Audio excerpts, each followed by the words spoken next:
Hello everyone, welcome back to my another blog. Saraswati পুজোর last দুইটা কাজ সেরা আমি বসছিলাম বাড়িতে।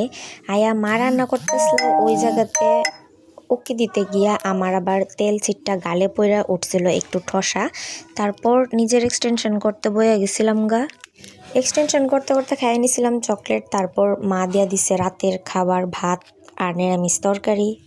তারপর খাওয়া দাওয়া শাড়িটা এক্সটেনশন কমপ্লিট করে নিছি। যেহেতু আমার শাড়িটা ডার্ক কালারের, তার কারণে আমি নেলসটি খুবই নিউড রাখছি আর হোয়াইট কালার ইউজ করছি। পরদিন সকালে ঘুম থেকে ওইটা স্নান করে বয়ে গেছিলাম গা ঘরের পূজা দিয়ে রেডি হইতে, কারণ কলেজে যাবো প্রতিমা আনার লেগা। সাজগোজ কমপ্লিট করে নিছি। দেখতে কেমন লাগতেছে অবশ্যই কমেন্ট করে জানাইও।